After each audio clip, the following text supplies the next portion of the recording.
Kapuas. Sungai Kapuas. Dan sungai terpanjang di Indonesia, dan kita akan menyeberang laut juga menuju Batu Ampar, pesantren Al-Bahjah Batu Ampar. Di situ ada juga gelombang-gelombang. Ternyata kita nyeberang laut sedikit ada ombak. Dan begitulah kehidupan. Kadang ada ombak, kadang ada angin menerpa, ada angin kencang dan seterusnya, ada hujan. Masya Allah, itulah kehidupan. Maka mari kita menjadi orang cerdas. Jangan menyikapi keadaan dengan hati yang sempit, sehingga sesuatu yang semula sempit menjadi terasa lebih sempit lagi. Ada kebahagiaan, ada kefakiran, ada kekayaan, ada juga kesusahan, dan semuanya berbeda-beda. Tidak semua orang kaya bahagia, tidak semua orang fakir yang sengsara. Tapi kita juga menemukan di sana ada orang fakir yang bahagia, orang kaya sengsara.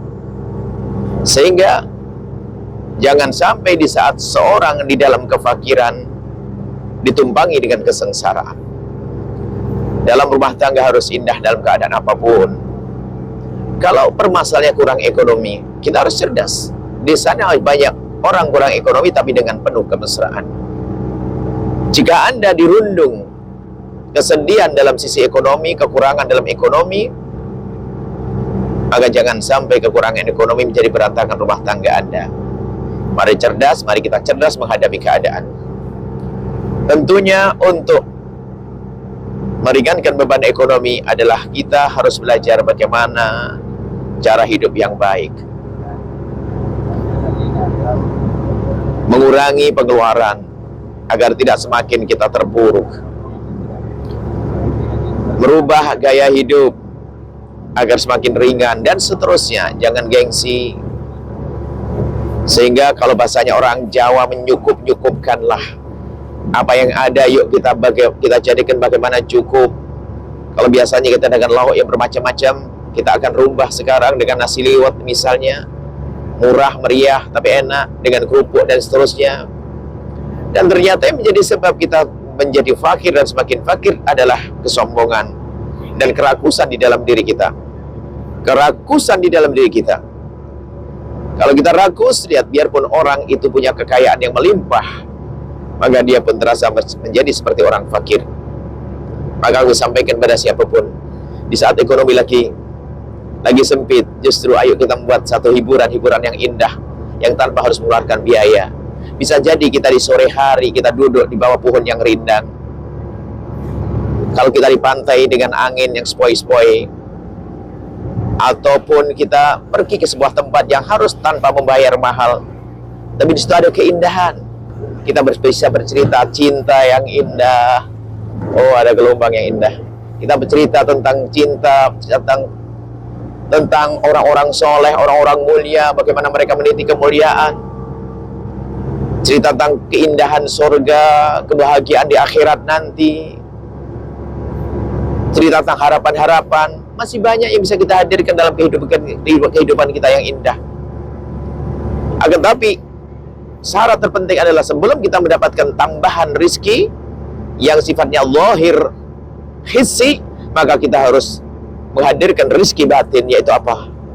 Syukur yang harus kita hadirkan, menjadi orang tidak tamak, biasa dengan kesederhanaan.